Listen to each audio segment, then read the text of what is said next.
O programa a seguir tem classificação indicativa livre. Ponto turístico de Curitiba, o Museu Oscar Niemeyer é o maior da América Latina em área expositiva e tem um dos acervos mais importantes do Brasil. Nesta semana, nós do Caldo de Cultura vamos te levar para um passeio aqui pelas salas do museu. Você vai conferir quais são as exposições que estão em cartaz aqui no MON. Venha com a gente neste passeio, o Caldo de Cultura começa agora. Olá, o Caldo de Cultura, entrevista agora o escritor Mariscal Monteza.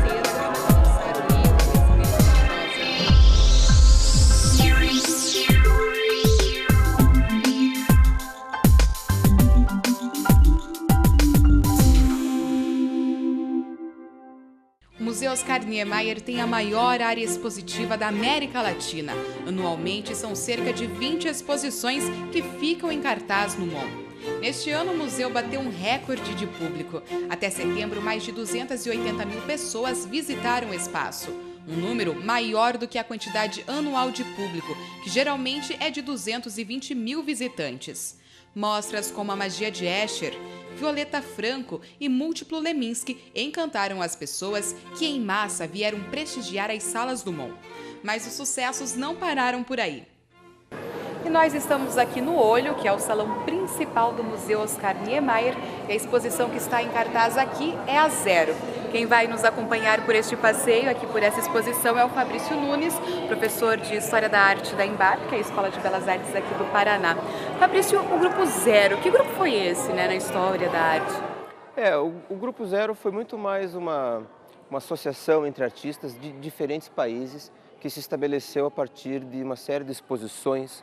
Eram exposições noturnas feitas em Düsseldorf entre os anos de 1957 e 58. Então vejam que a Alemanha estava ainda meio destruída depois da Segunda Guerra Mundial e esses artistas, na verdade, eles não tinham onde expor. Então eles faziam as exposições no próprio ateliê e iam chamando amigos, críticos, outros artistas e com isso foi se formando uma espécie de rede de relacionamento em que você vai ter artistas da Alemanha, da França, da Bélgica, da Holanda e até mesmo do Japão, que acabam se envolvendo, então, nessa espécie de grupo. Então, o Zero ele não configura um grupo fechado, mas ele é uma rede de relações entre vários artistas nesse período do pós-guerra. A ideia de chamar o grupo de Zero era a ideia de um recomeço. Veja, depois da Segunda Guerra Mundial, eles queriam partir de algo completamente novo. E, para isso, eles vão se utilizar de elementos completamente elementares. Então, o ponto de partida das obras do Zero é a luz e o movimento. E como nessa escultura do Heinz Mack, que chama Interferências, em que ele cria um espaço virtual através do uso de espelho e coloca essa série de planos com esses elementos seriados, com linhas verticais, que são ativados por meio de motores. Então eles vão usar não apenas os meios tradicionais, como a pintura e a escultura, mas eles iam usar também materiais ligados à tecnologia, o vidro, a motorização, a luz e assim por diante. O que o Zero está pesquisando é a forma como nós percebemos as coisas. E veja que o nosso olhar, ele não está desconectado do corpo. Então, numa certa medida, eles sempre estão trabalhando a relação do olhar também com o corpo.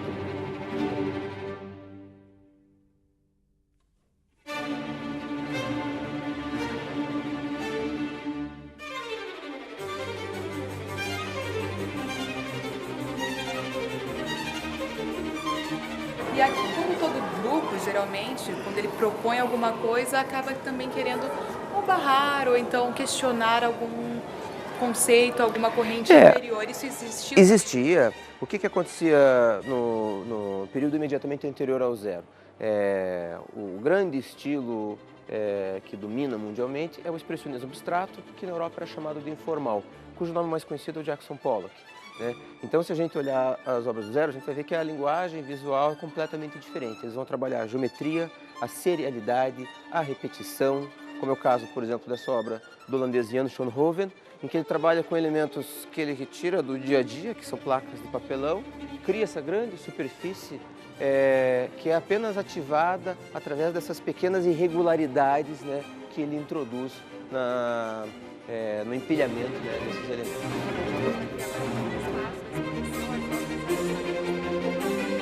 espaço é esse? Que artista que nós temos aqui? Aqui a curadoria incluiu uma série de artistas que trabalham a questão do movimento e a questão da temporalidade. Então essa obra é de um artista belga chamado Paul Bourry, em que ele trabalha com essas duas grades de elementos perfurados que estão sobrepostos e que introduzem um pequeno movimento.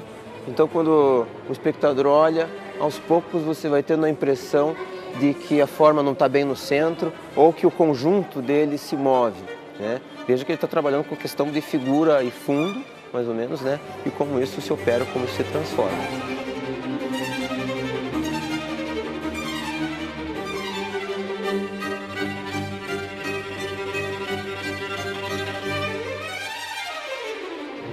A questão da luz também é muito presente mesmo, né? Muito presente. Salas, foi até feita uma iluminação para essa exposição específica. Exatamente, exatamente. Muitas obras trabalham com iluminação específica e trabalham com a criação de ambientes que são quase como ambientes virtuais, né?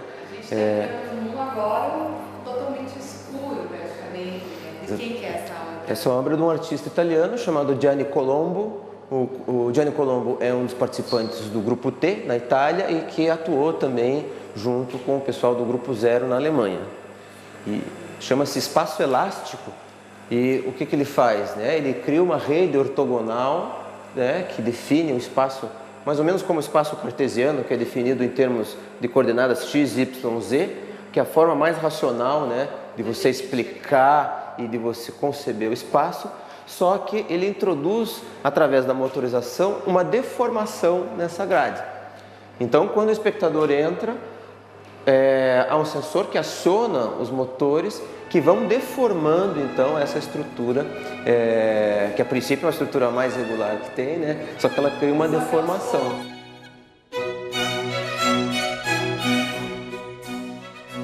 O Manzoni é muito conhecido por uma obra no começo da década de 60, chamado Merde d'Artiste, em que ele colocou dentro das latinhas as fezes dele mesmo, que eram vendidas a preço de ouro. E com isso ele ironizava o mercado de arte. Ele falava, tudo que o artista faz vale ouro, então as minhas fezes também podem valer ouro. Então ele está fazendo uma crítica, né? Veja, já naquela época tem gente trabalhando com a ironia, com essa brincadeira, né?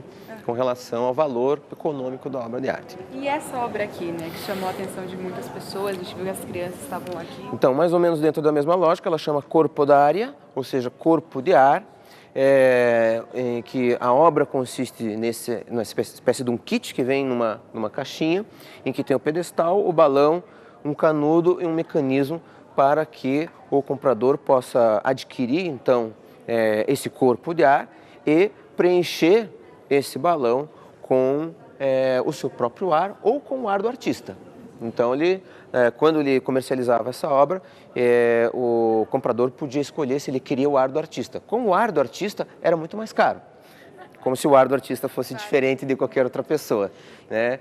E o interessante é que ele trabalha com imaterial. O que é a obra aqui? No fundo, a obra é o ar, esse elemento invisível e material que está ali dentro. Fabrício, o Grupo Zero ele não é tão conhecido como outras correntes, mas é um grupo que tem muito a nos ensinar, que tem muito a nos dizer. Tem muito a nos ensinar sobre a arte contemporânea e acho que sobre a forma como nós percebemos o mundo.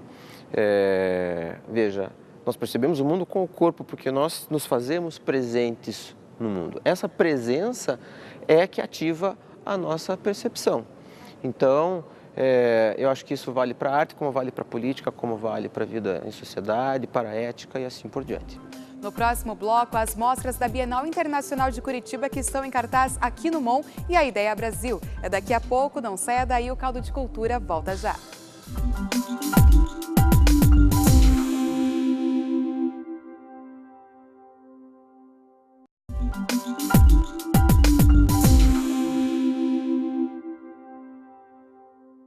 A Bienal Internacional de Curitiba também está aqui no Museu Oscar Niemeyer.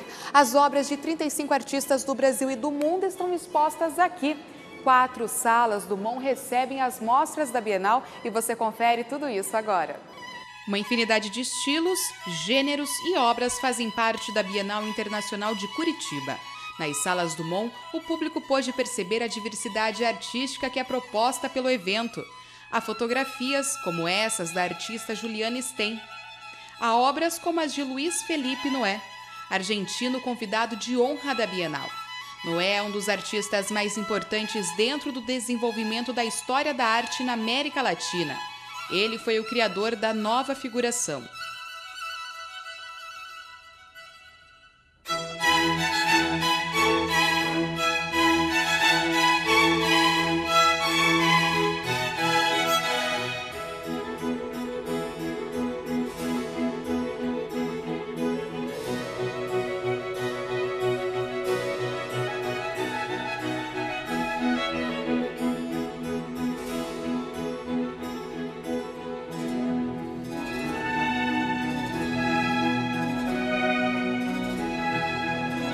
E a artista popular Efigênia Rolim também teve espaço na Bienal Internacional de Curitiba.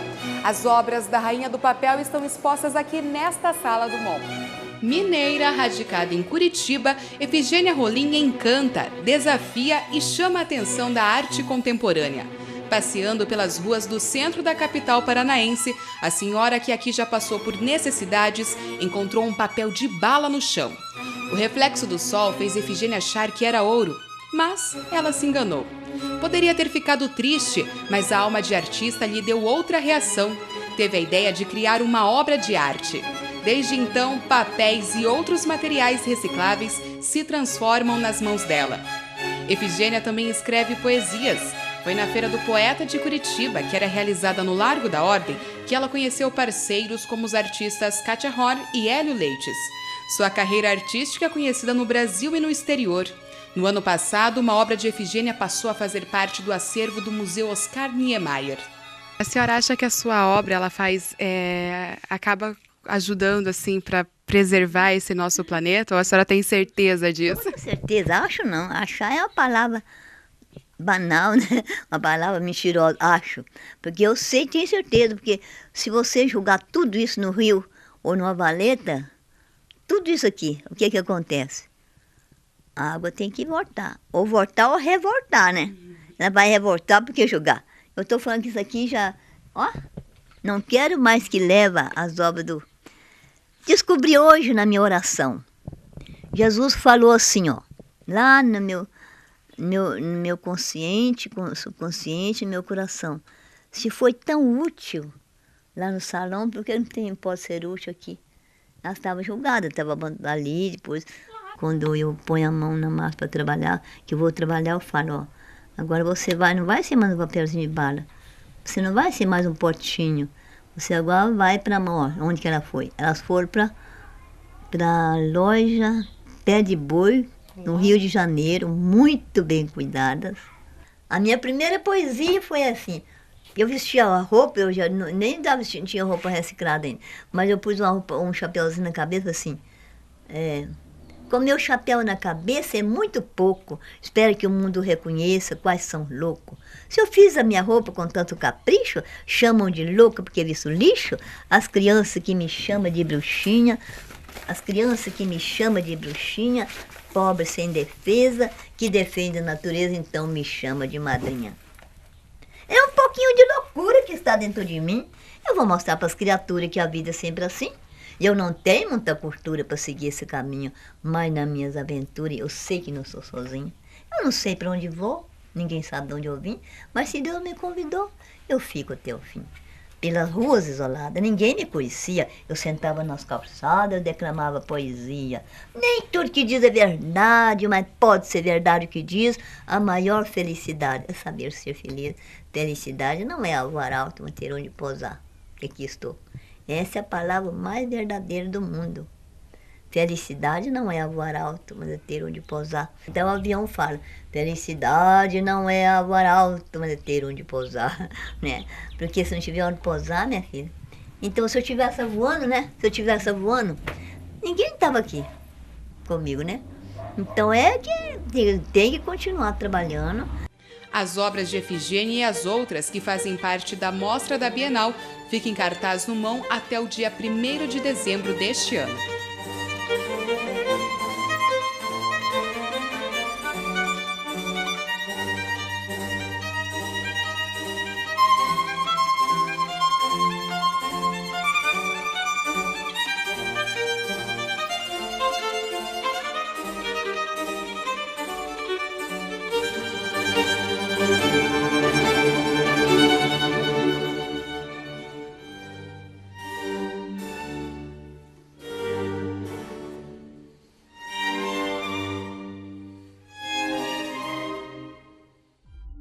Os vencedores do Prêmio Ideia Brasil também são dos destaques do Museu Oscar Niemeyer.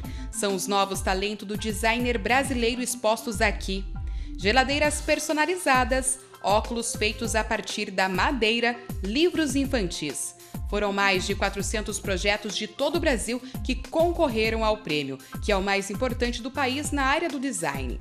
A mostra fica em cartaz até o dia 26 de janeiro do ano que vem. No próximo bloco, as críticas de cinema com Marden Machado e as gravuras de Jacek Suroka. É daqui a pouco, não saia daí, o Caldo de Cultura já volta.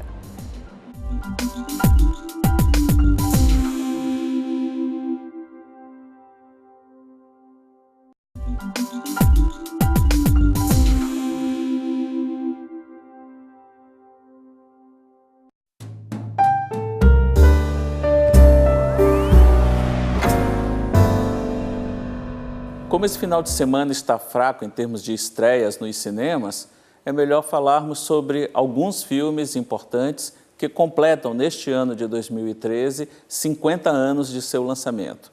Vamos começar com dois filmes italianos que foram lançados em 1963, dirigido por dois grandes mestres do cinema mundial, em geral, e do cinema italiano em particular.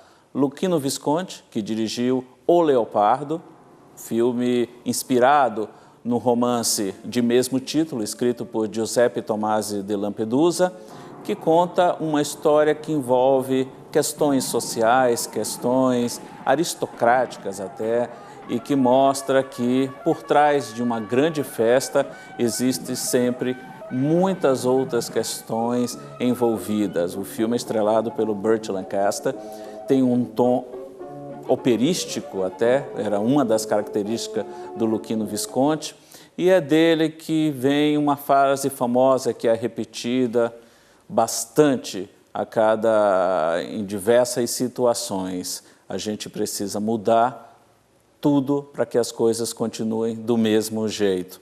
Outro grande filme italiano do mesmo ano, 1963, é Fellini, 8,5, do Federico Fellini.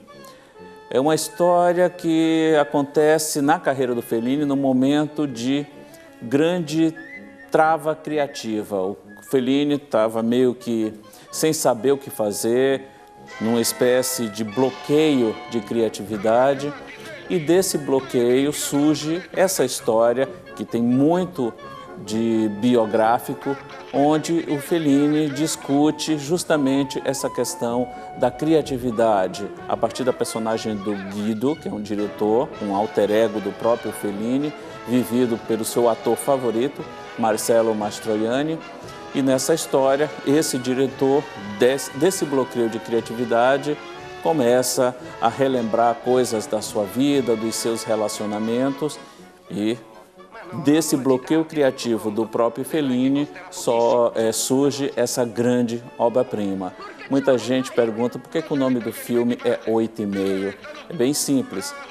Até quando esse filme foi lançado, foi feito, em 1963, Fellini já havia dirigido 7 longas-metragens e 1 curta-metragem. Então, esse foi o seu 8º filme e meio, daí o título.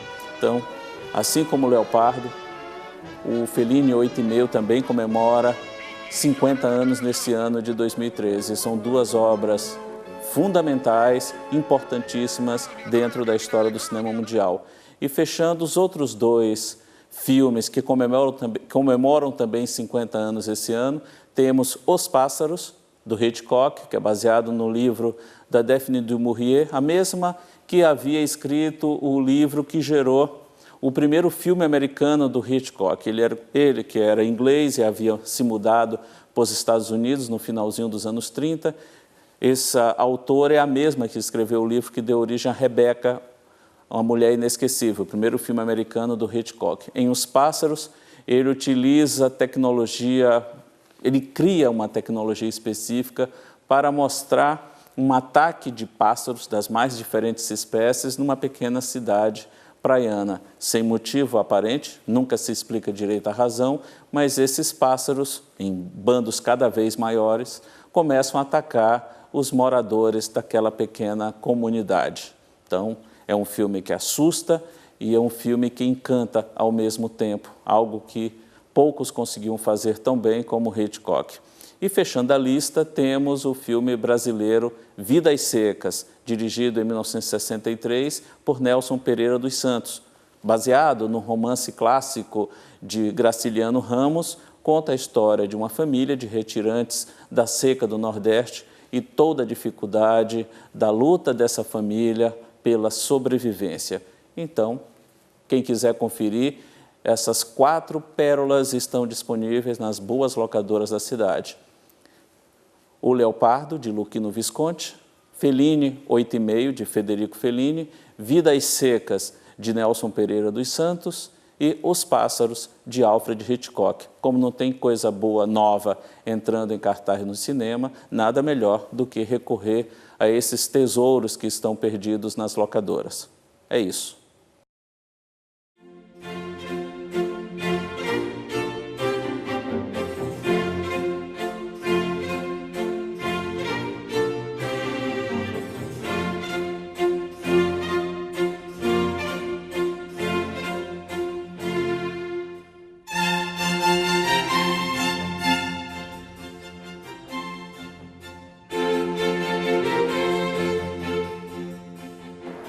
Essa exposição também é uma exposição de sucesso, como as outras, do Jacek Sroka. O que tem de novidade aqui nessa exposição? São gravuras, né, do artista?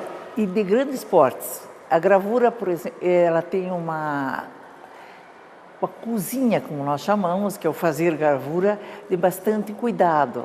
E o Sroka é uma das pessoas mais importantes como gravador.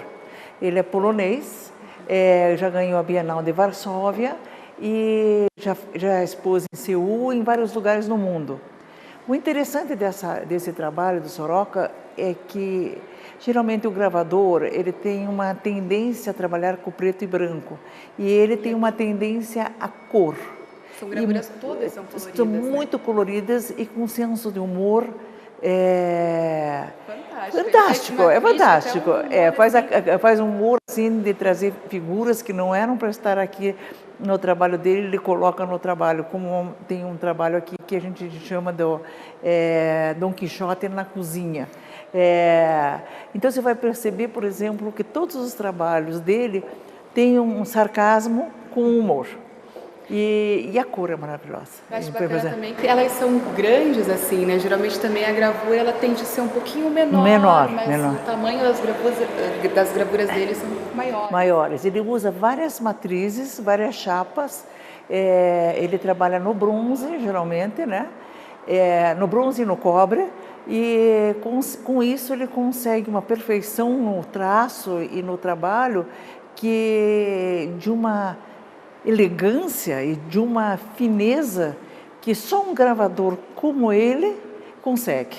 Então, quem for visitar o museu vai ter com certeza gravuras de qualidade com um pouco de humor. De humor, E é interessante dele, além de tudo, ele nos doou 3 obras importantíssimas da coleção dele. Bacana, que vão ficar para o acervo. Vão ficar para o acervo. Então nós vamos ter sempre Sroka aqui no museu.